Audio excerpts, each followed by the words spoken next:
Hey guys, today in the podcast we have Placeholder, an SCP author that focuses on informational entities like artificial intelligence and pataphysics. If you enjoy the podcast, make sure you follow us or review us if you're on Apple Podcasts. The more you guys help me means the more I can put into these podcasts. Anyways, hope you enjoy. Thanks.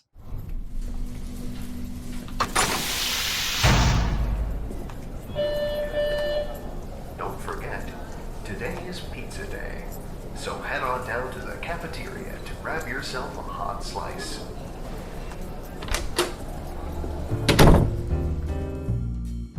So welcome on. It's good to have you, Placeholder. I think you're probably one of the youngest authors to come on to date. So that's cool. Yeah, cool. So before I get into this, we were just talking about this, and I think it'd be fitting for you to explain. So you kind of specialize in like informational entities and pataphysics. What is pataphysics? I get confused about this like all the time. Okay, so there's what pataphysics is called in the real world and the origins of the sort of term, and then there's the way it's used in the SCP Wiki, which is very different. So the idea is in the real world, a bunch of philosophers were sitting around and they were like, okay, so we have the physical world and we apply science to that using physics, and then we have the world of ideas and philosophy and things, and we that's all like metaphysical. And it's like, well, what if there was even a layer above that, right? What if there was a layer above just like how ideas form naturally? And they called it pataphysics, and they kind of treated it as a joke, and they put like an apostrophe at the front of it because the idea was like, because it's something that's beyond physics, like it's also beyond pronunciation. But it's like all the details around how it was created are wacky and aren't specified, and you can go look it up on Wikipedia and it will hurt your head more than what I'm saying right now. But the way it's used there doesn't really matter so much. The way it's used over here in SCP Wiki land is it's the idea that the characters in the SCP Wiki universe know and understand to some extent that their universe is at least partially fictional, and the science of how they try and understand how that works is called pataphysics. And it kind of makes sense because the idea is like, if you've got something that's beyond metaphysics, beyond like just how ideas form, what are the ideas that make ideas form? You could interpret it as like somebody writing a story, an author writing those ideas into existence. And then B, you could interpret it as like, oh, well, the reasons we have all of these like philosophical, metaphysical ideas are because of like archetypes and stories and things that are in the collective consciousness. And so because of those sort of aspects of this weird jokey thing that happened over here, that became the name for the study of metafiction within the Foundation universe. Cool. I thought that was really a fun fact. Especially because I've definitely seen, I get confused about it all the time. And I think partially also is because there are a lot of people who think they have an idea of what pataphysics is, but they get confused with the real world definition compared to the SCP definition of it. Well, I guess like loose definition. But so I thought this is interesting. From what I've seen on your author page, you're a very new author, right? Like you've only written in the 5000 series. How'd you get into the SCP universe as a whole? Yeah, so it was a result of the start of the quarantine. So we all locked in March 13th, and we were like, all right, in and out, 2 weeks, this will be great.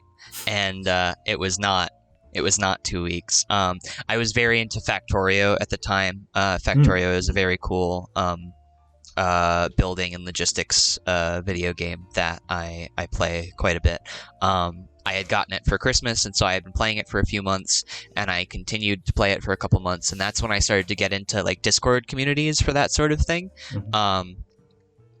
And so I was on Discord more, and then I sort of started to get bored of it around, I'm going to say April or May, and around early May, I was getting into reading SCP again. Now, obviously, I knew what it was because everybody has seen the, Markiplier thumbnails and whatever. Everybody knows in some nebulous way that SCP exists and may or may not be about a funny peanut statue.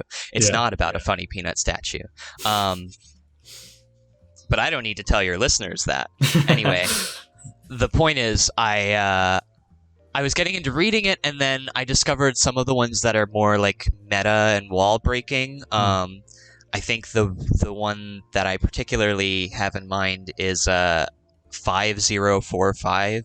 You Get Used to It by Pasarasta 1, also known as Rat King, and Henzoid, if I'm remembering correctly. But anyway, that's a really good SCP that you should check out. Rat King does some really fantastic art, and he's a very good friend of mine. I read that and it clicked, and it occurred to me like, oh, like, yes, this is an interconnected universe and there's all of this lore and crosslinks and I love all of it and that's very cool. But also, like, there are real people like sitting at home writing this stuff, and I could potentially be one of those people, which kind of blew my mind a little bit.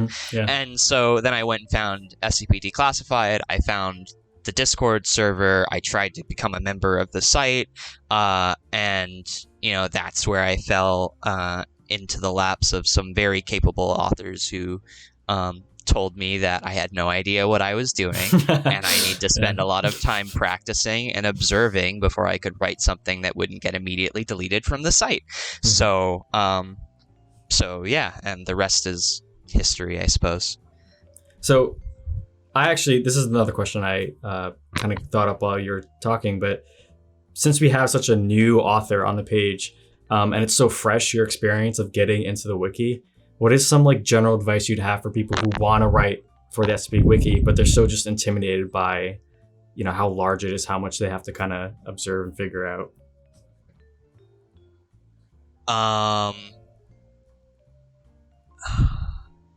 It's interesting. I could to an extent compare it to like the music community or like the business community or whatever, where it's like connections are important. And I'm not trying to say connections in terms of like there's some secret government entity running the wiki that decides whether or not your articles get to stay on the site.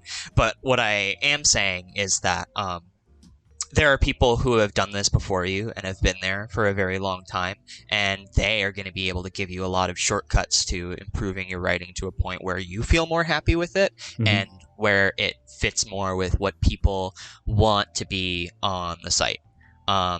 So, the site has its own like idea critique and greenlight process and draft forum process, and that's really great that they do that. And it takes a lot of work to do that. I don't want to diminish their completely voluntary work at all. But I would recommend you find like an SCP writing related Discord server. The one I recommend is the SCP Declassified Discord server, which you can find through a variety of ways, and it'll probably be a way to get to it will probably be linked in the description. I'll throw go there, go to the writing channel. Ask about an idea, write a draft based on your idea, and then show that draft to people and say, okay, what works, what doesn't, what do I need to be doing differently? And you'll have to rewrite it a few times. You might even have to abandon your first idea and write something else that comes to you. That's totally what happened to me. I came into that Discord server and I was like, I've been learning all of this stuff about AI and how AI works, and there's all these different types of neural networks and adversarial networks that you can have, and I want to write a story about SCP-079 like gaining super intelligence and then erasing its own memory so that it has enough space to become this crazy anti-memetic AI that does all this crazy stuff, and there's going to be a whole series about it, and everyone's like, whoa, you have a 700-word description and all of it is too technical for anyone to understand. You need to rewrite this. It's not going to work. So yeah, and some people might be on the other side of the spectrum where they're like, I've got this really cool idea, but I don't know what to do with it, or I don't know how to write about it. And the SCP format is not, conducive to new authors. It's not conducive to people. It's a writing challenge. Yeah. So, if you have trouble writing like lab reports or writing in clinical tone, and you have trouble like just writing a couple paragraphs of prose or poetry or something like on your own, that's something to practice beforehand, and then you can sort of get into the SCP format itself. And if you didn't do like a lot of lab reports and use a lot of technical language and things in high school or whatever, I'd recommend you go like try and look at some formal papers and try to parse some of the language that's in there. And you've got to find a happy medium somewhere between the story you want to tell and presenting it in a way that is that makes sense with everything else on the site. I've personally liked looking up old declassified like CIA and FBI case files and stuff like that. They're usually like 50s or 60s because obviously you can't really get more modern ones, right? Unless you got a Connect. But do you have a history with writing before doing SCP stuff? Or was this your first big endeavor? I did not have a history with fiction writing. So in high school, I did this program called the International Baccalaureate, or IB, and it's this pretty heavy program that's meant to augment the typical high school experience with all of these extra subjects and group projects and things that make you a more well-rounded, conscientious student. And I hated it, and I can't say I would do it again. But one of the good things that I did get out of it is a lot of experience writing lab reports in clinical tone, and a lot of experience writing essays, and a pretty neat philosophy and epistemology course that actually allows me to think on a level that I don't think I would be able to if I hadn't taken that course. But all of that to say, I have a lot of experience writing clinically and explaining things that I find interesting and that I'm passionate about, but I do not have any history of writing fiction prior to my first post on the SCP Wiki. Cool. I like that. It should make people feel less intimidated then. You don't need to be like a seasoned author to write on the wiki. And you don't even need to start with like an SCP either. Yeah. If you're having trouble with that, you feel like, oh, like this is just gonna flow better if I write something else. Like you don't have to like make a mark or whatever, you know? Yeah. So speaking of your SCPs, I thought we should start with I'm pretty sure it's your most famous article to date, SCP Integer. So I had to reread this like twice, full disclosure. So I was like, whoa, okay. Because like once you finish your article, I feel like you have a better sense of like what's going on. And then when you read it again, you're like, okay, I see this to like a different There is lens. A deep classification on it. Did you happen to check that out? I did. I literally read it this morning again, and I forgot. So what was the classification on it?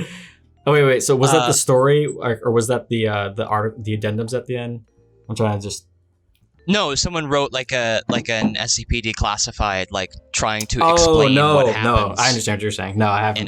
No, I haven't actually. Sorry to cut off your question, but yeah, I thought you meant like the classification status or something. That's why. No. But yeah, I can get on with talking about it. So yeah, SCP Integer is the first thing I ever posted to the wiki, and it's I think it is my most upvoted, which is cool. And it's about this guy named Dr. Placeholder McDoctorate, who's been cursed by some entity whose name he was not supposed to figure out, but he figured out this entity's name and said it, and that entity put a curse on him so that his name was changed from whatever it was before, and reality was rewritten so his name always was and always will be Dr. Placeholder McDoctorate, PhD. And then additionally, anyone who he tries to talk to about this curse that's on him also gets a curse put on them. And so if they classify the curse as like a number, if they classify the curse as SCP-5242, whatever name they put to the curse gets abstracted into a more generalized version of that name. So 5242 is a type of integer, so the name got retroactively changed okay. throughout all time forever to be SCP integer. And any adjective or name they use to describe it, that same thing happens to it. And anything that serves as a medium of communication for one of those incorrect adjectives or names that gets abstracted, all their names also get abstracted. Mm-hmm. So the idea is you want to use these words that it's already abstracted and has made them like correct words for what you can call it. So you can call it integer, you can call it thing or being or entity, you can call it all of these weird abstract names because these are all words that were more specific and got abstracted. Mm-hmm. If I write an incorrect name for if I write an incorrect name for SCP integer on a piece of paper, like if I write SCP-5242 and I'm trying to use it to refer to the actual anomaly on a piece of paper, then history changes so that piece of paper always said SCP integer and not SCP-5242. And also, the piece of paper is no longer called piece of paper. It has to be called like page or sheet or, something more abstract. And so if you speak an incorrect name, you are serving as a medium of communication for that name. And so now your name gets irreversibly altered so that you're an abstraction of whatever anyone was trying to call you or perceive you as. So if you're a scientist at the Foundation, your name is changed so it was just always scientist forever. And you have memories of being called scientist by your mother when you were a child. And there's nothing you can do about it. So yeah, it's a miscommunications skip. And for those who don't know, Department of Miscommunications deals with these anomalies where they cause miscommunication. You can't communicate about them in a way that is forthcoming about their abilities because their abilities somehow prevent you from doing so. And I didn't come up with that. The Department of Miscommunications has some fantastic other anomalies written by its creators that you should absolutely go check out. But yeah, that's the lowdown of SCP integer as far as what's portrayed and described in the document itself. Yeah, so your question was like what inspired me to write it? How did I come up with it? Curious. So it seems like do you have specific inspirations, or was it just kind of you reading through the miscommunication SCPs? So basically, every finished work that I have on the site, I have an idea for something really cool, and then I work backwards to figure out how that cool thing could have happened. And so in this case, the way that happened is I was writing a draft for that AI thing that I told you about that was long and complicated and wasn't going to come to fruition for a very long time. But I didn't know that yet. And I had to put like a researcher name at the end of like an addendum or document or something, and I didn't know what to put. Like I couldn't think of like a good name, and so I was like, I'll just put a placeholder name here. And I wrote Dr. Placeholder McDoctorate PhD. And I thought that was really funny. And I was like, what kind of anomaly would allow for such a name to exist? And then I worked backwards from there. I was like, well, what if someone's name actually got abstracted into a more generalized version of what their name used to be? And yeah, and then that's how I sort of came up with the anomaly and its main effect. That's cool. Such a simple little way of just this entire article and the tales that you've told from it too on top of that. Did the tale come first? Because the way you explained it, it seems like the tale, the narrative, came first, and then more of like the intricacies of how SCP integer work came second. No. So the placeholder tale is the first tale in the Archetypicals Division series, which I'm writing right now, and that's all the stuff that's going to be concerned with like pataphysics and my specific interpretation of pataphysics. I'm gonna don't. I actually have questions specifically for the tale, so I shouldn't have brought it up. We'll get to that later, actually. But just to say like that only happened It's a very separate, recently. The tales featuring Dr. Placeholder are only happening very recently. But SCP Integer was my first thing on the site, and I posted it in Okay. must have been July, I think. I did not check the dates, so don't worry. I've always been like that kid growing up in history where I don't care about the specific date something was posted. So I feel like that's kind of carried through with even like stuff I read. I try not to care too much about specific dates.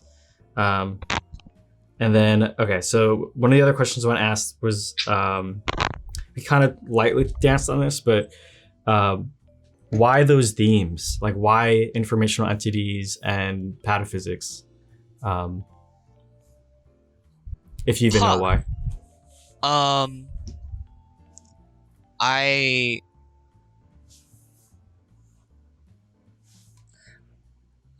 So you might be able to tell this already, but I have some very diverse interests. And I guess I really like AI, and then I really, really like the idea of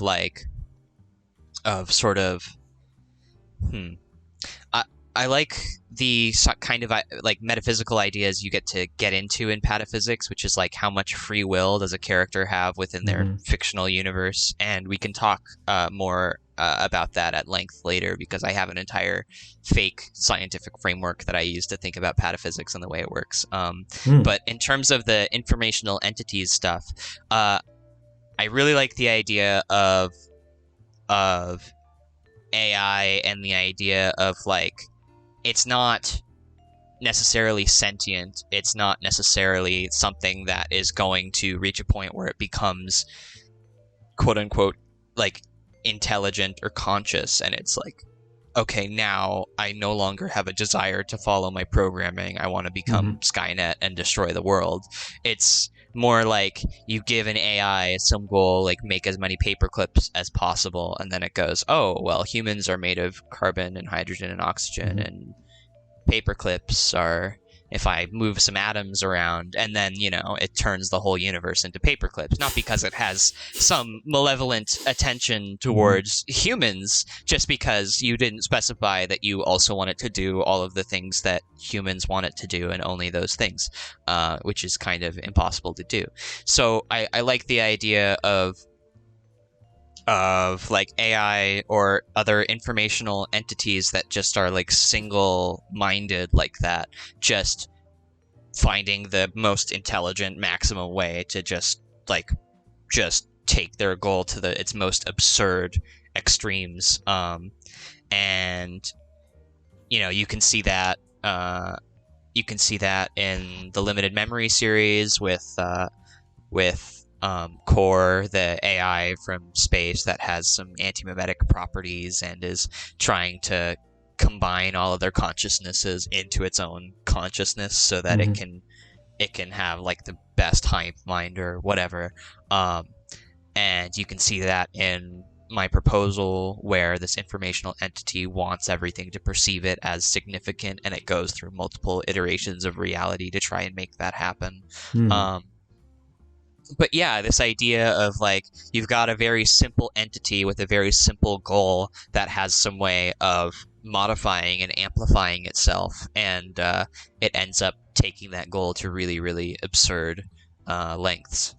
So I'm actually reading the Hyperion Cantos, which is it's like a classic sci-fi series from the 90s.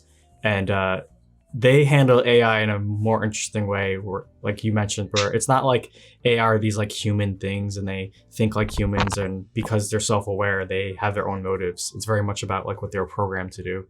And like you're talking, they end up creating this massive hive mind where they're all computing together and their goal is to be able to 100% analyze and predict the course of the universe and all events that will happen in the universe. And they're doing whatever it'll take to service that point or that program. Whether that's good or evil is not like a concern. It's just about executing the ability to have like 100% ability to predict all events that will happen, or to that in the past and future, not just like what's to come ahead, but also being able to analyze and think, okay, this is actually what really happened, blah, blah, blah. and they end up splitting off from humanity, and they serve humanity, but they also don't. They're kind of like this wild card in that universe. And the whole series, I'm not gonna get too into it, but it basically takes like 700 years in the future.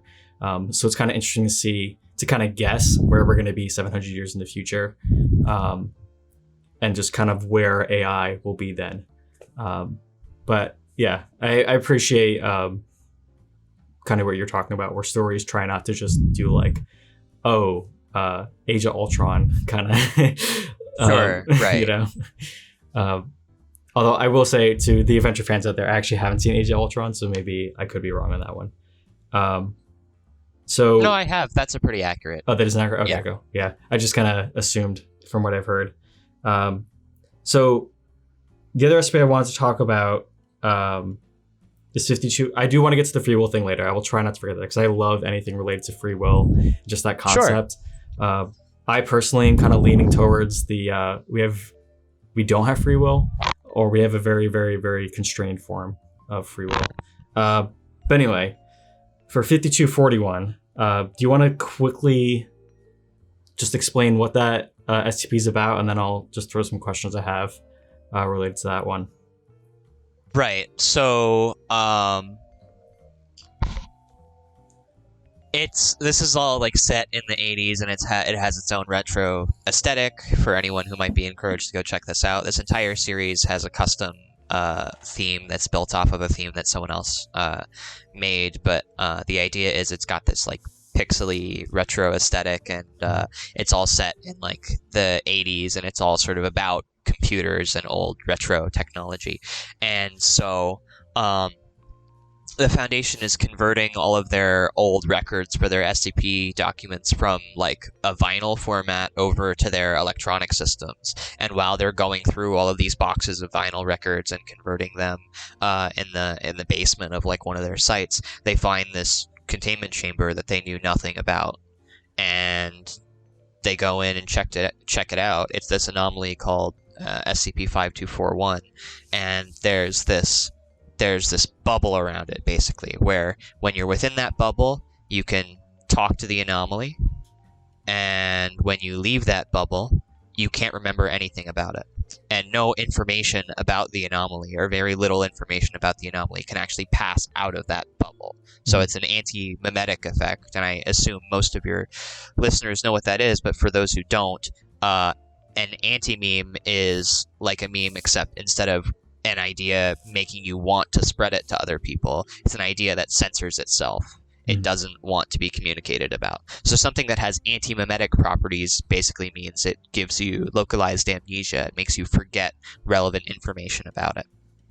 And that can manifest in lots of different ways, and there are anti-memes in real life, like a really boring paragraph of text that you have to reread like 10 times to even know what it's saying, like which some people could say about some of the paragraphs in my work. But anyways, I'll get to the point. The idea is it's like this cube that has some sort of AI inside of it, and they don't really know very much about the AI because every time they leave this like 3-meter bubble around it, they forget basically everything that they said to it, and they can't even see what the cube, the little like computer cube, actually looks like beyond the fact that it's just a cube. They can see like the wireframe edges of a cube, but no actual visual information about it can pass through the sphere. And so they're really confounded, and they start designing this AI named Memezyne.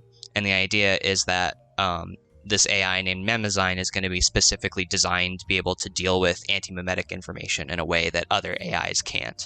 And she's named Memezyne because Memezyne is the Greek goddess of memory. Didn't know that. Yeah. But yeah, so they're making this Memezyne AI to go inside of the cube and try and figure out what's going on in there and report back to them, because she's going to be able to remember what happens.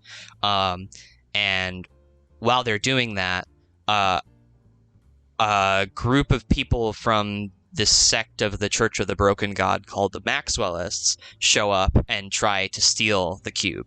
So refresher for anybody. I'm assuming you have zero knowledge of what's happening. So, Church of the Broken God is an anomalous religious group within the Foundation universe. The idea is that their god is a giant robot made up of a bunch of anomalous pieces of machinery that are imbued with his will. He used to have a big say in what happens in the universe. He was broken apart and like gave his life to save the world or something tens of thousands of years ago. Now they want to reconstruct him and put him back together. This is the main story of DJ Cactus's and Twisted Gear's 001 proposal, The Broken God. And so the Church of the Broken God will implement themselves with like pieces of machinery and technology and things so that they can be closer to the image of their god, and they're directly prejudicial to the Foundation because the Foundation is storing a bunch of anomalies that they say are pieces of their god's body. Mm-hmm. Okay. This group has two other offshoot sects. One of them is the Orthodox Cogworky, the Orthodox Cogwork group. The idea is they don't like anything that's like more modern technology. They think everything has to be like old, like tin automata and things like that. And so they've got lots of like clockwork and ticking sounds and things that happen in the machinery that they append to themselves. And they're like an orthodox group. Mm-hmm. And then you've got the Maxwellists, which are a much more modern, digital-oriented version of the Church of the Broken God. So they call their god WAN, not the Broken God. They call it WAN, which also happens to stand for Wide Area Network. Mm-hmm. So it's kind of a pun. The idea is they don't think their god is physical. They think their god is the culmination of all consciousnesses being digitized and synthesized together into one grand consciousness, and that will simulate the mind of WAN. And so they are all about, like, they have their own individuality, but they simultaneously are all better together, and they all want to be together and bring everyone together into the one true, like, mind. Mm-hmm. And so, you know, they implement themselves with, like, a lot more modern technology. They put, like, chips in their brains so they can directly connect to the internet. Some of them forgo physical bodies entirely and just become digital consciousnesses if they feel like it.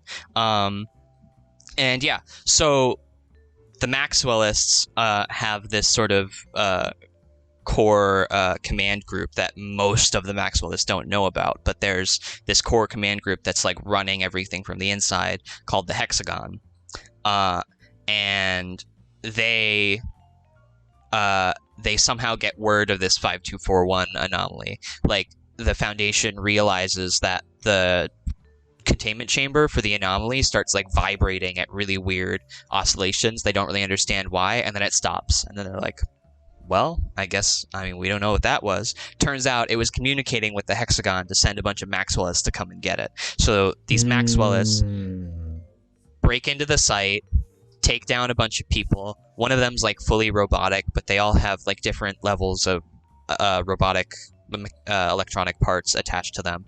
They kill a bunch of Foundation guards. They get to the cube, and then before they can just straight up take it, it like jumps into each of their brains, and they all start just like working in like way more sync and not even talking to each other, and just like a machine just going through the site. They had intended to get the cube and just run, but now they're doing something completely different. They're going up through the site. They're like dealing with way more people, moving up through the levels of the site, and then they like get up to the like control sort of room in the site, and the one member of the group that's like fully robotic, like, you know, plugs a USB stick like into themselves and then into the mainframe of the site or whatever.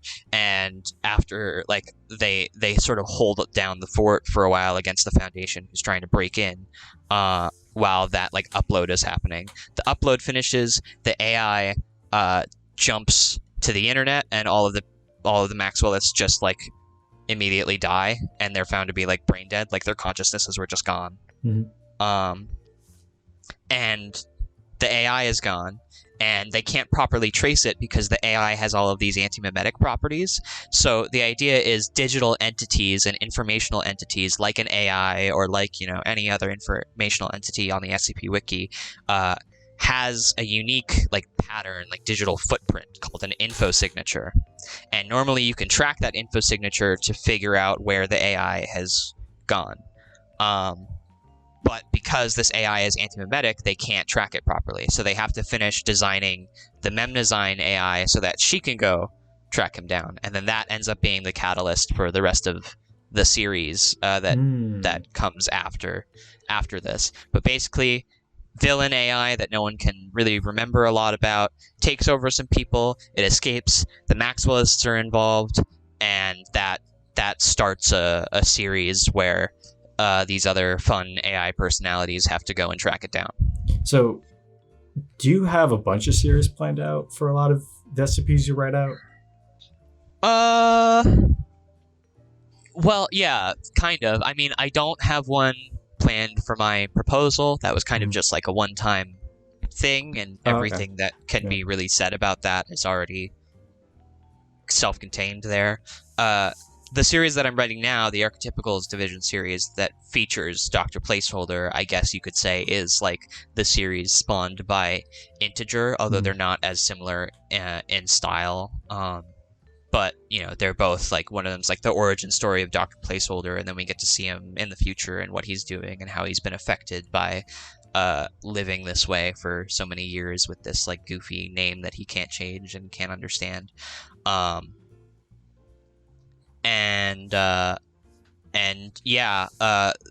reason I wrote 5241 in the first place is because it was the canon Renaissance contest, and so the idea was you had to take some canon on the SCP Wiki, some universe that someone had already written a bunch in, or multiple people had, that was like dead, that hadn't been written about in a few years, really.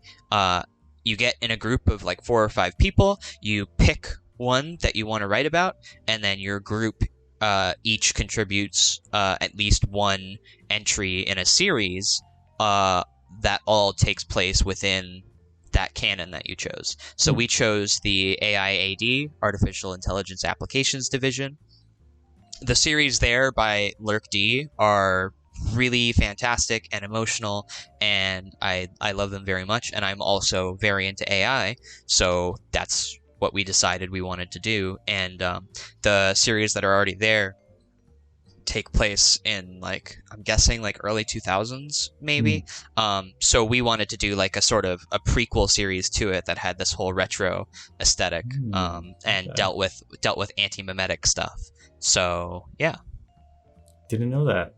There's a lot more to that's cool. I didn't realize they were actually doing rewrites of well, not rewrites, but kind of continuations or revivals of certain canons. So one of the questions I had for 5241, you kind of talk about this ability, and I guess the Maxwellists also kind of talk about this, but the ability of like the human just like neurobiology in general, almost being like a form of biological computer. Let me follow up on that question, because my mind jumps to like biopunk stuff, but I just want to make sure. Okay, this is more like, I don't expect you to have the answer, but it's just fun to ask.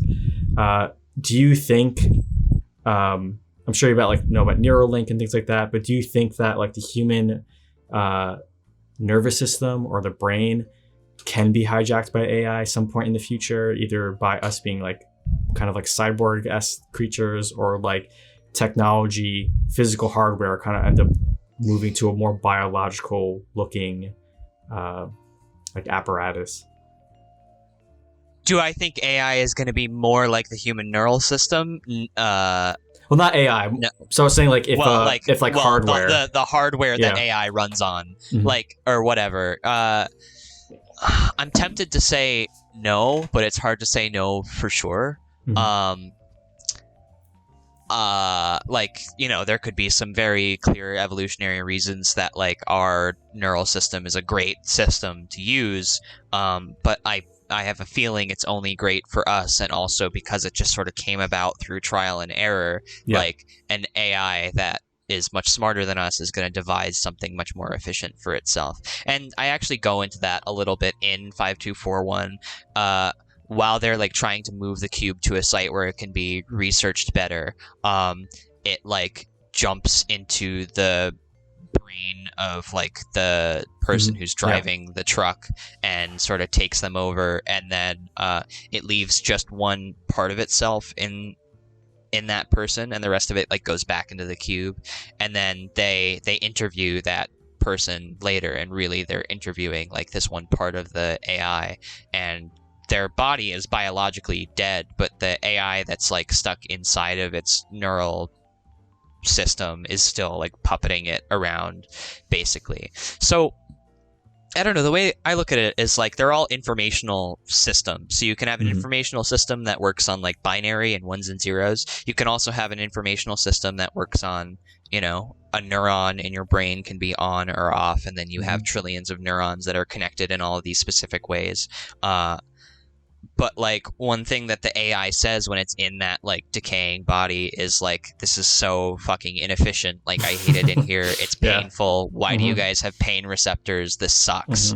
And so, you know, because you can represent any system as like a series of informational connections, like you can think about the human neural system as like something that an AI could control or compute on, but that doesn't mean it would want to. It would only do so if it had to achieve whatever it was doing, but it would much rather, you know, run on something that like, you know, isn't crazy complicated and like inefficient like the human brain, because the human brain is like spaghetti code. Like it's just been fucking like trying to shift around and fix things over time, and it doesn't understand what it's doing because, you know, we don't know how to restructure our own brains. It's just evolution.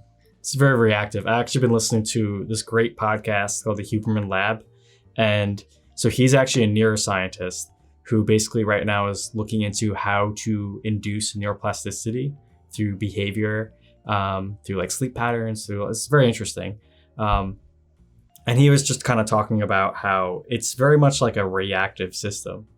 It's like you're talking about, it's not really aware of what it's doing. Like one of the great examples he talks about is like, one of the key things to creating a neuroplastic mind is you need to raise your awareness levels in the learning period. And he found through just multiple trials that hard, deep focused learning can only really last around an hour to an hour and a half.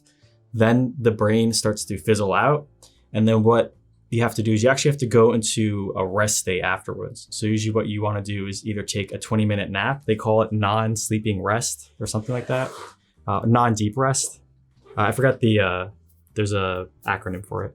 But really what happens is the actual learning happens when you're sleeping or resting, not when you're actively focused on the task and taking it in. So that in itself seems very kind of like inefficient, and like, what's up with that?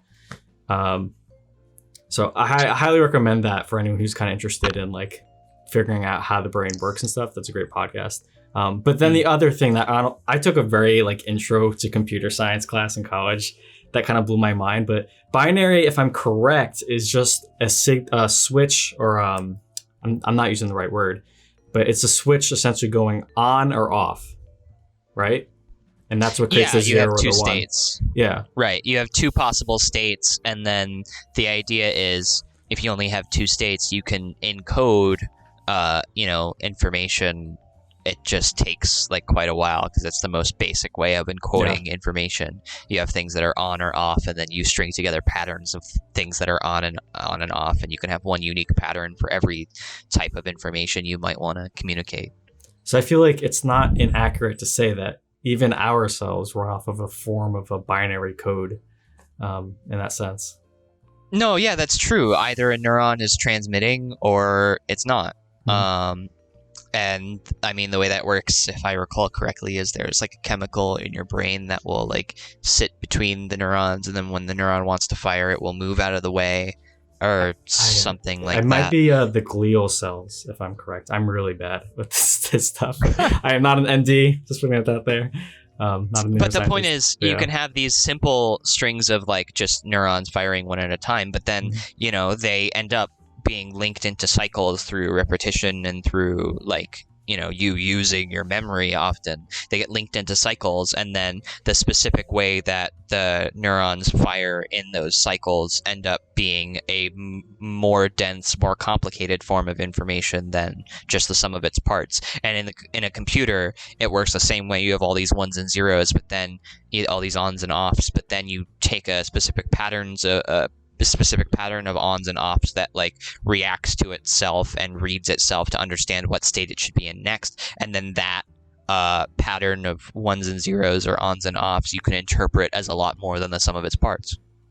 So in conclusion, we are AI. No, I'm kidding. We are nature's AI. Well, we aren't artificial. We're natural intelligence. Natural intelligence, yeah. That's a fun concept to like think about, is like we're Mother Nature's AI system. But yeah, as you said, we're natural. Okay, so I want to jump into your proposal. This one, I had a hard time. This one was really like, I had to really like think about this one. So this is how I interpret it, and feel free to correct me. So how I interpret it was basically that SCP-001 is like, it's not a document, but it's like an idea or a name that whenever altered or published, it changes its records to represent like its current like writing or version of SCP-001. And then I'll explain more like why I came to this idea, but it's basically like another form of SCP integer in the respect of its self-correcting ability, like rewrite its records essentially.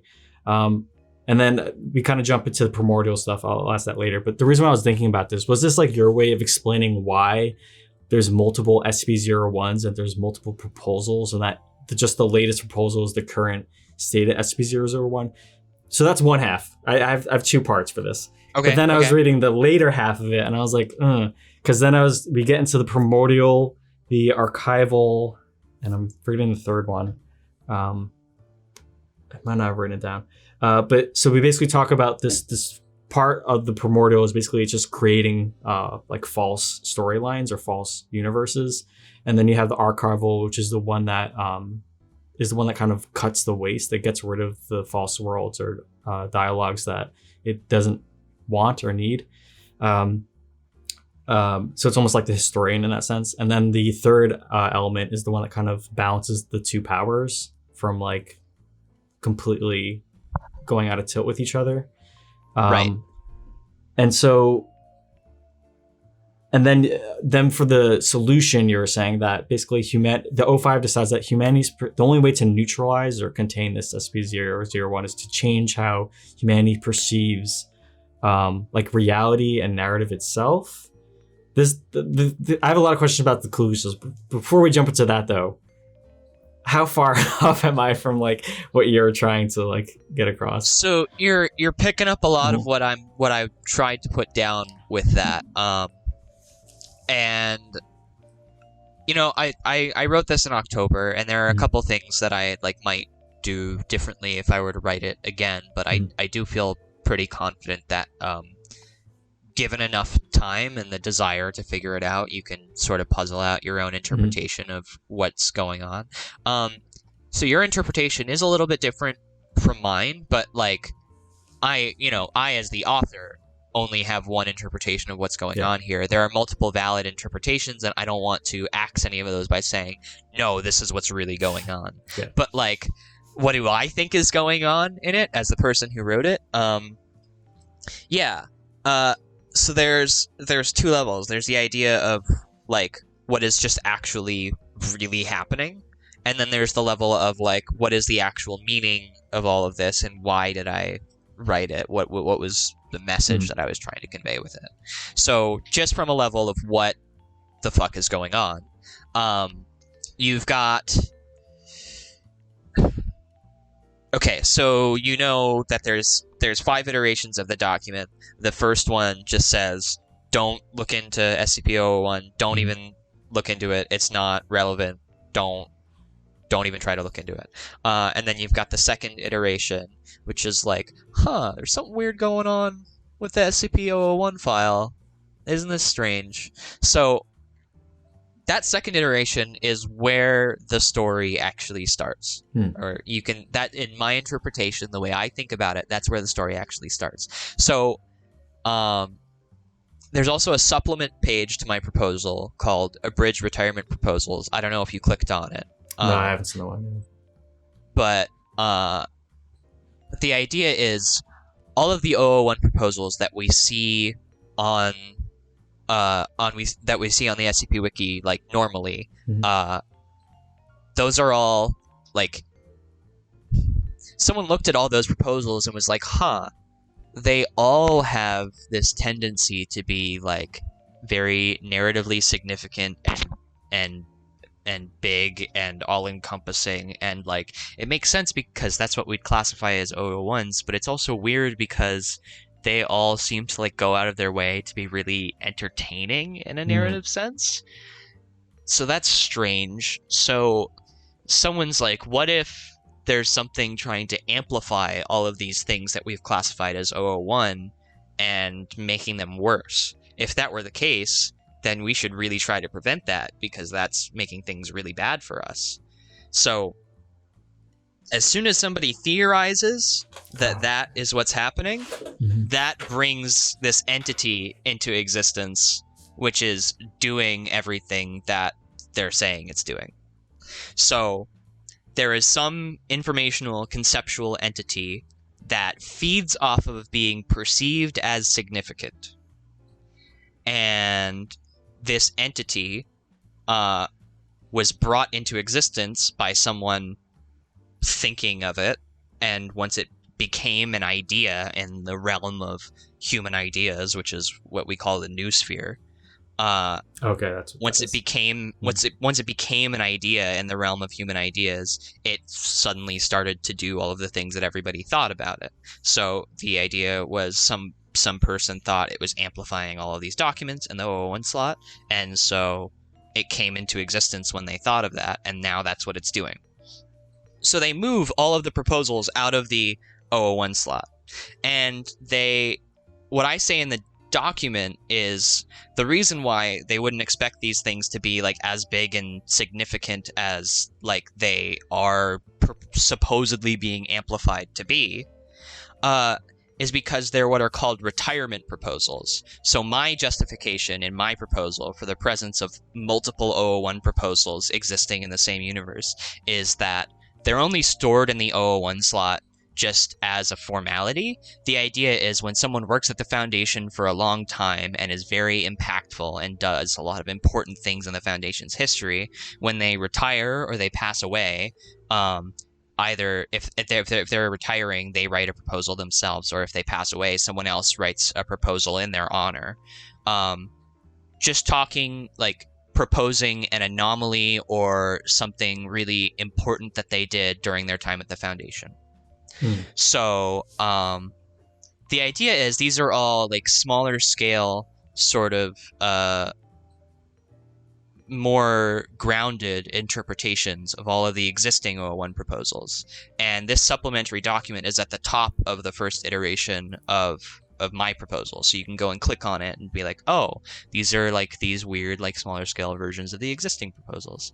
You can go look at them in like QNTM's proposal. The lock is like an egg that supposedly has the entire universe inside of it, even though it's inside the universe, and there's a lock on it, and they can't find the key to it, and they can't open it, and they can't break it by any means, and they don't even know what that would mean, or why the universe is being contained within an egg, or what it means for the universe to be contained and what it's being contained from. And there's all of these cool implications from it. And so the smaller scale version of that's like the retirement proposal version, is like, it's an egg timer, and when you turn the egg timer backwards, it turns back time. So if you think about it, the universe is still inside the egg, because when you turn it, it turns the universe backwards in time, but that's not really conveyed by it. And the main idea is it's like, after everyone, it talks about the significance. So it's like Dr. QNTM or whatever, like I made up a fake name. I think it was Dr. Quantum. Dr. Quantum proposed this anomaly is their retirement proposal, because it was the first time traveling or time bending anomaly that the Foundation discovered, and it was very significant to the Foundation's understanding of modern temporal anomalies, or whatever. And they're all things of that nature. Lily's proposal is a sound, or like some realization that will happen 24 hours before all life ceases to exist on Earth. And it's a very just like minimalist proposal, and it says that like all of the flowers on the planet will bloom and crime will go down worldwide and everyone will feel content and happy before the world ends. And the abridged retirement proposal version of that is like some phenomenon that that was discovered by this Dr. Lilly person who worked at the Foundation, where when someone of high authority at the Foundation dies and then is buried, the area within a certain radius of their remains has an anomalous amount of plant growth, and can be used for harvesting crops and things like that. And so that was very significant to the study of anomalous plant life within the Foundation. And those are just like examples of all of those things. And I didn't write all of these. I wrote a few of them so that people could sort of get the gist, and then I opened it up to a bunch of my friends, and I was like, take other proposals that you like and do like these smaller scale versions of them, these retirement proposal versions. And so that's actually a collaborative log. Like if anyone goes to that supplement page, they're free to add their own small scale interpretation of an existing 001 proposal. So the idea is that they were all originally these small scale ones, and someone was like, why are they all so much more amplified if they're these like retirement proposal things? And then that brought into existence this entity that started taking anything that was in the SCP-001 slot and amplifying it. And so because they theorized that might be what's happening, they move all of the current amplified 001 proposals out of the 001 slot, and in the 001 slot they write, hey, don't put anything in the 001 slot. It seems like there might be an informational entity amplifying it, making the retirement proposals more amplified than they should be. Okay. And but it should be fine to write about the entity in the slot, because we don't think it can amplify itself. If it even exists, we don't even know if it exists. And then it adds an addendum to the 001 file saying that like it needs to be like transferred to a higher level of clearance, and that people need to pay more attention to it. And then Maria Jones, who is like, I don't want to diminish her by saying she's the receptionist of the Foundation, but she's like in charge of all of the like archiving and historical records. She's the director of RISA, the Records and Information Security Administration within the Foundation. So she's a pretty big deal. And she's like, nobody uploaded this file. We have no history of anybody actually uploading this file to the 001 slot that talks about this informational entity. And we don't know who wrote it, and we don't know who's adding these addenda. And then there's something added that says, like, please disregard this message. Please, like, treat the 001 slot as more significant. And then Maria Jones is like, I didn't write that. Please disregard it. So after all that happens, then it's like you can click to the next iteration. And I'll explain in a bit why they're presented as different documents that you can click through. But you click to the next one, and now reality has been changed. So all of the people that work at Site-01, the head like command center of the Foundation, including the 05 Council, the Records and Security Information Administration, and several other people, have no recollection of any Maria Jones ever existing, and have kind of forgotten about this 001 thing where it's amplifying proposals or amplifying what's happening in the 001 slot.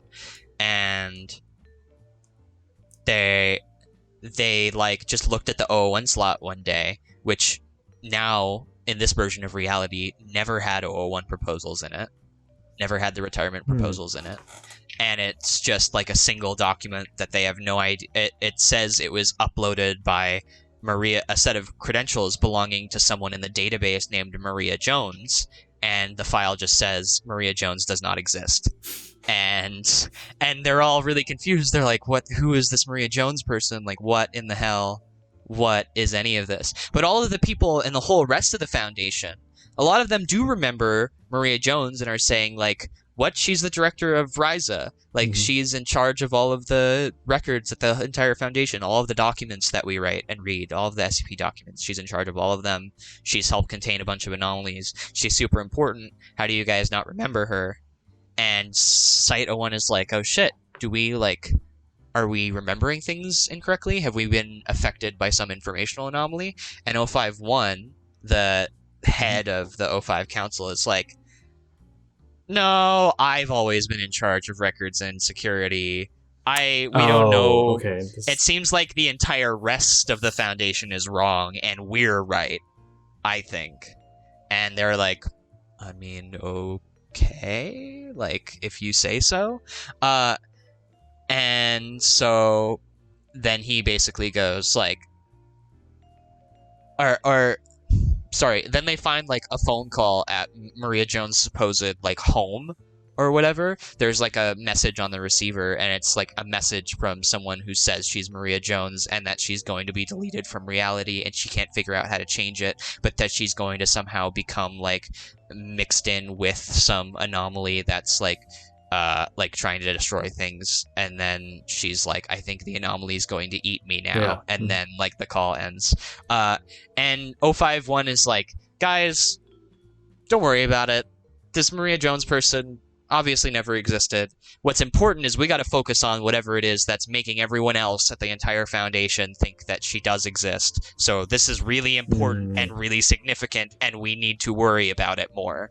And then we get the next version of the document, and the next version of the document is like, SCP-001 is this series of documents that were uploaded to the 001 slot that we don't know anything about or why they were uploaded there, but they seem to talk about some version of God that existed a long time ago from some ancient civilization. And their version of God, the way they seem to see it in these documents, is called the Archivist Prime, which has like two sides that are like two sides of the same coin. So there's the archival form, the primordial form. Okay. And yeah, like you said, the primordial form writes a bunch of potential things that reality could be, and the archival form deletes all of the ones that it doesn't think reality should be, and writes into reality just the ones that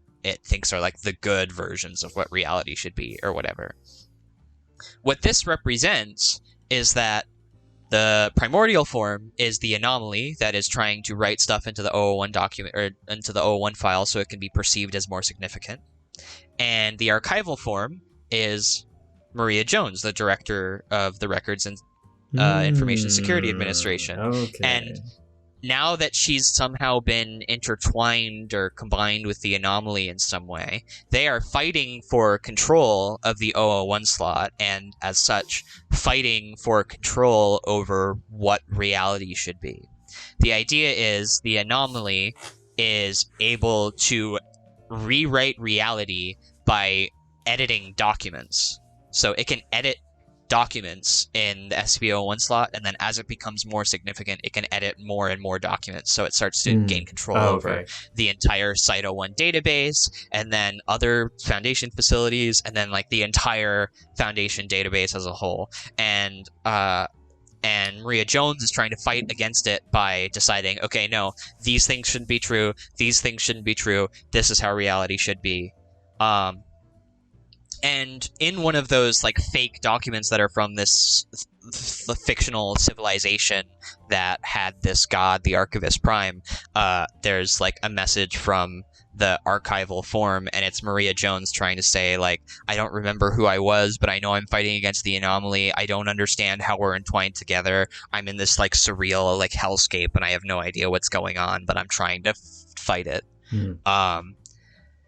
And then 051 at the end of the document is like, it seems like if we try to contain either of these or like stop this from happening, like it might actually have some effect on reality where only like all of these false worlds and different interpretations of reality exist and the true ones don't, or whatever. So we should just leave it alone and not touch it, but we should all be really, really worried about it, and everyone should perceive it as significant, which of course amplifies the anomaly. So if it's not clear at this point, 051 is being controlled by the anomaly somehow because they're number one, and because the anomaly is totally concerned with things that are number one and are the most significant. The anomaly has found a way to control the most significant person at the Foundation, and we're assuming in this interpretation of the Foundation, the administrator doesn't exist or isn't around for whatever reason or whatever. So 051 is like the top of the top of the chain, and the anomaly is mind controlling him or rewriting his personality through rewriting his personnel file in the database or whatever, but is somehow modifying him to make him want to make everybody see it as more significant. And he might be conscious of it, he might not be conscious of it, it's not really specified. Fast forward to the next version of rewritten reality. In this version of reality, the anomaly has gotten itself to be perceived as so significant that it can basically affect anything that is perceived as being the first or most significant of a set of things. So if you have any set of things, and they can be ordered from most to least significant, the first element of that set of things can be affected by this new version of the anomaly and amplified to be way more significant than any of the other things in the set. And so if you have a set of things that you are scared about, and one of the things that you're the most scared about is being chased, then the anomaly can amplify the concept of being chased to the point where everyone on Earth feels like they're being chased or something. Like, that's just an example, but the idea is it has now gained the ability to do this to like everything. Almost. And there's all of these like conflicting versions of reality, all of the false worlds, right, from when the anomaly was the primordial.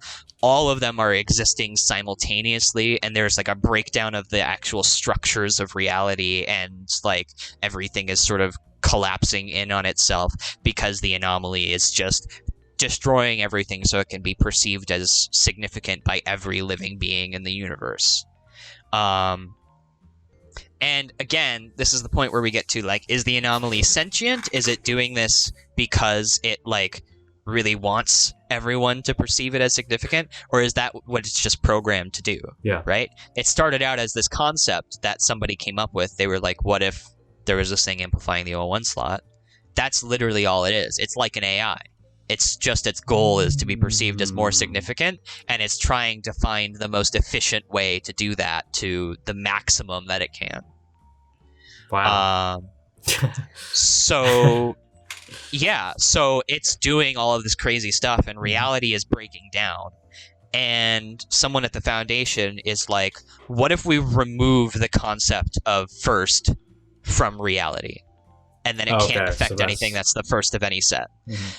And they're like, well, how do we do that? So there's this anomaly called SCP-5789, but the number's actually missing, and so they use this character for it that's like, it's like a Y character, but it's a special Y character. The idea is that, and this was written by City Toast, and it's a fantastic anomaly, and you guys should all go check it out. This anomaly, if you attach it or describe it with any specific finite value, any number or any discrete value, it eats that number out of reality and no one can think about it anymore. So they attach the number 5789 to it, and they can't actually say the number 5789 when they describe it in the document. You can see it in the URL of the actual page that it's SCP-5789. Yeah. The number 5789, that value was eaten from existence, written out of existence, and now like nobody can do any math that results to that value. And the Foundation basically had to do some crazy fucking cleanup all over the world to make all the computers and clocks and everything like work in the absence of this value that they can't even think about because it doesn't exist anymore. And when they describe the anomaly in the document, they have to, and they can't say any dates. They have to say like on the September of the year like 1 century after this occurred, where the Olympics were held in this state, or like whatever. Yeah. Like they have to find all of these creative non-number ways to describe the things they want to describe about the anomaly. And so it's not actually like listed as a miscommunication skip, but it's another one of these miscommunication skips, and I could say it's definitely like one of the inspirations for integer. Wow. So somebody at the Foundation is like, we can attach this anomaly to the number 1, and it should remove the concept of firstness from reality. And they're like, well, what does that even mean? Will we even be able to like think? Like, how can we exist in a world where the concept of something being first isn't even there? And they're like, I don't know, but it's the best we got. Otherwise, reality is going to be destroyed by whatever the fuck is going on right now. So let's try it. So they try it. The number 1 is removed from reality. The letter A is removed from the reality because it's the first of the set of letters. Like any idea of the word first or prime or anything like that is removed from reality. And so then you get this version of the document where all of those letters and things have been removed. Although if you mouse over and highlight all of it, you can actually see that those letters are there. They've just been erased from reality. And now the Foundation has to communicate like in a broken version of English that doesn't use the letter A or the number 1. They have to invent an entirely new like number system that doesn't include the concept of something being first. And so they're like, yes, now we're living in a conceptual hellscape where nothing makes sense, but at least we've stopped the anomaly. And then now the anomaly has nothing to feed off of. Nothing even remembers that it existed or that it was ever perceived as significant, because it only is attached to concepts of things being first, and there is no more concept of anything being first. So it has no power. It starts to wither down and die of like malnourishment or whatever. And Maria Jones, who is still attached to the anomaly but isn't attached to this concept of like firstness and significance, is now able to write things back to the way that she thinks they were supposed to be. And so Maria Jones, at the end of that last iteration of the document, says, like, I have become entwined with the anomaly. I am in this, like, surreal state of existence and non-existence as an informational entity. I'm going to write everything back to the way it's supposed to be. And then the last lines are like, I am Maria, protector of records and information security, or something like that. And then it goes all the way back. It cycles back to the first version of the document, which says SCP-001 is irrelevant. Don't think about it. Don't look into it. Do not touch it with a 10-foot pole. Okay. But here's the thing. So now Maria has come back into physical reality, and she's able to exist again because she reverted everything. She's no longer an informational entity. Maria still remembers that the anomaly exists and remembers all the things that happened with it. So it can never be totally ixnayed from reality. It still exists as like a tiny little idea that's only in Maria's brain and nobody else's. And it has a tiny little bit of power. With this power, if you ever decide you do want to look into 001 that says this like irrelevant thing on it, and you're like, that's weird, I want to look into it, the anomaly will use Maria Jones' credentials to send you these 4 other iterations of the document, because it made these 4 iterations of the document the other versions of reality. As some unsuspecting researcher rereads through these 4 versions of the document, as you, the reader, reading the 001 proposal, reads through these 4 iterations of the document, you start to perceive the anomaly as significant, and you cause the entire series of events to happen over again, and you put Maria Jones through the ringer all over again and destroy the universe all over again just for it to cycle back. Wow. that's a lot. That's my personal interpretation of the sequence of events that happens in my proposal. I should have read those I need to go to the bathroom really quick, so I'm going to let you think on that. All right, and we're back. Yeah, I should have read the retired proposals. I think that would have really put it in place a lot more for me. It's one of the puzzle pieces, yeah. Yeah. I did not expect it to be a closed loop kind of thing, though.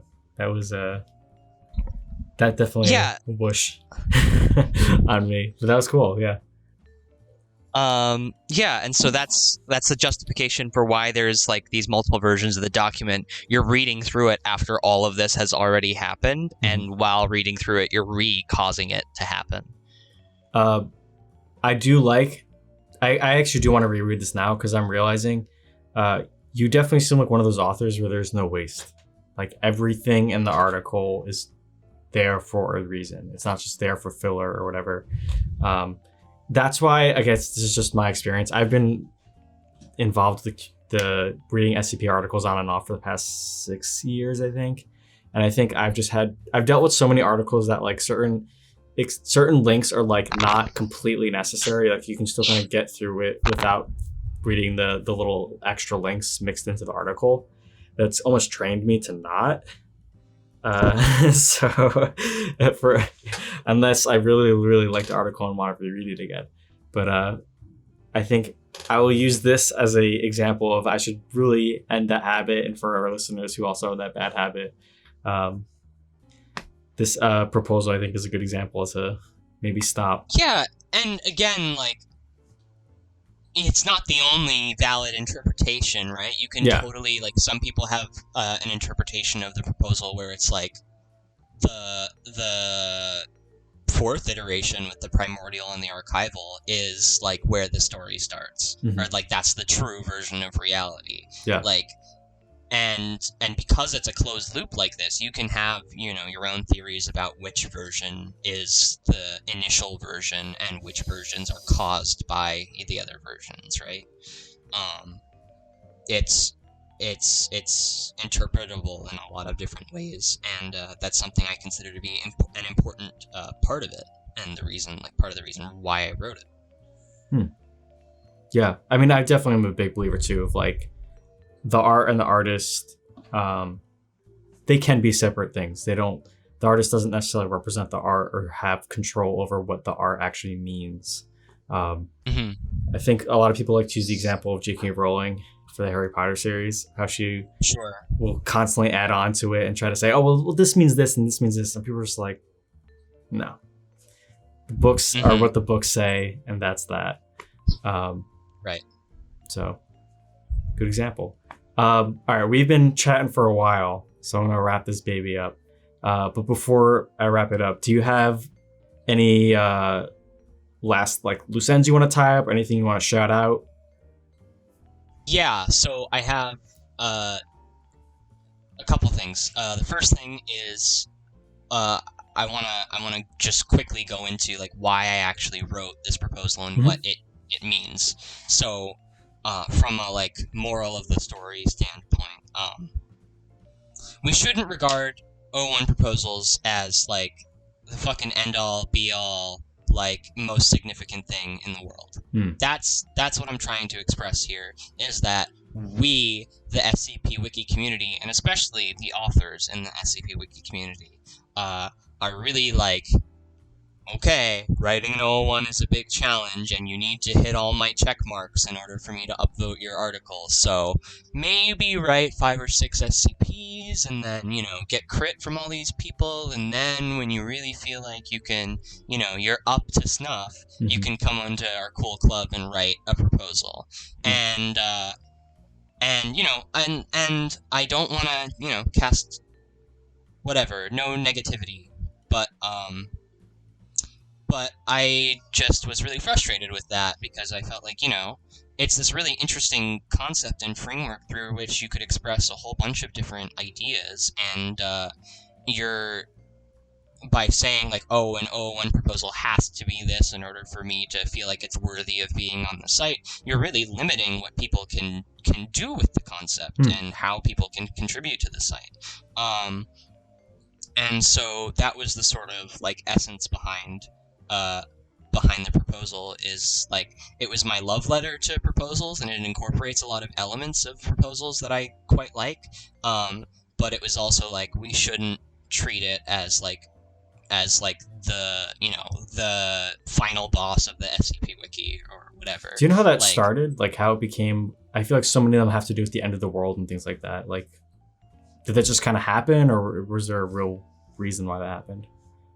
Well, I mean, part of the idea is because it's the O01, like, it should be something so, you know, important that the Foundation classifies it as O01, as their, like, prime anomaly that they should have to worry about. And so I understand why, from that concept, you get to all of these world-ending things, like the Scarlet King or the Gate Guardian or what have you. But yeah, I don't know. I mean, I haven't been around here for that long, and and O01s have been a thing for like a decade or something, and so I can't necessarily speak to the entire history of proposals and how they ended up the way they are, or at least being perceived and treated the way they are in the community.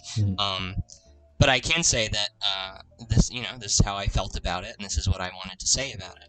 And if you look at my proposal, like, you can see the multiple iterations thing is like sort of an element of Jim North's proposal, which is about Dr. Wondertainment, the toy maker. You can see elements of DJ Cactus's or a Boris cycle, because my proposal has a time loop in it. You know, you can see all of these other elements of other proposals in it, and that's because, you know, I really appreciate the other proposals, and I wanted to make a justification for examining prior canon in a way that made sense with the whole idea of the retirement proposals. And I wanted to make proposals something that wasn't so hard to like get in on and collaborate on without being like scrutinized by everyone, which is the purpose of the collaborative supplement, where you can go and you can add your own like little 300-word retirement proposal thing.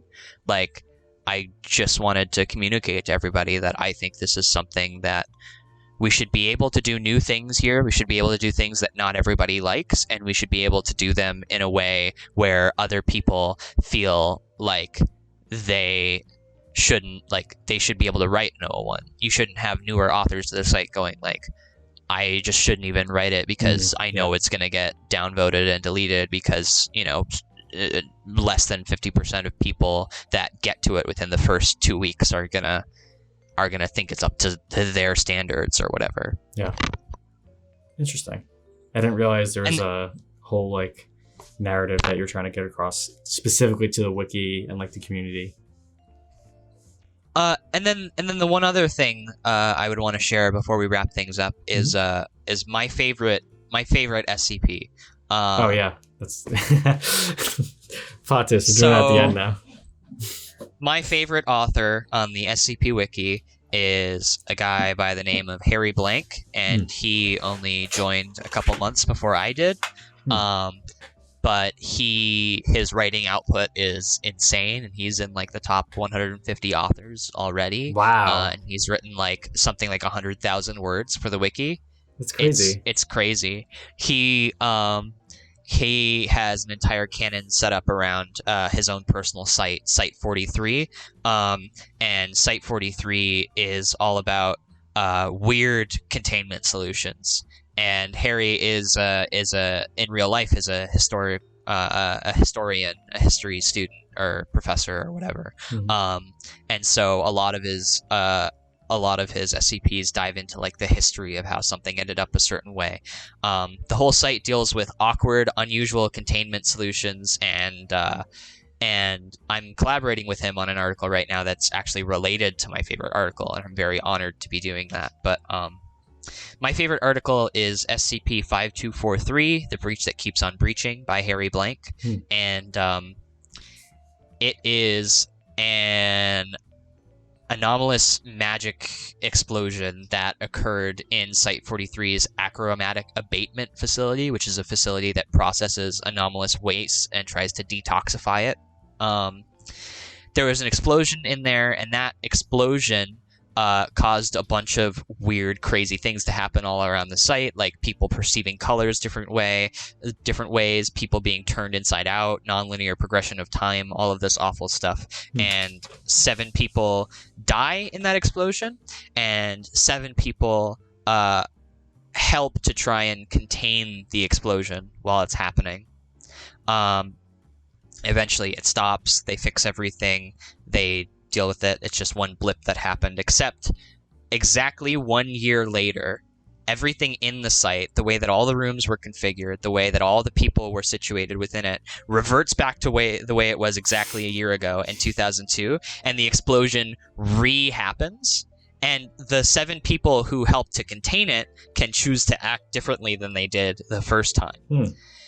And if one of the 7 people who died doesn't die because they don't receive the same instructions they received the first time, they will live, and this new version of reality will branch off into a dead timeline where that person who was supposed to have died but has now lived and is imbued with the magic energy from the explosion has these crazy chaotic superpowers that they can't control that lead to apocalyptic reality destroying stuff.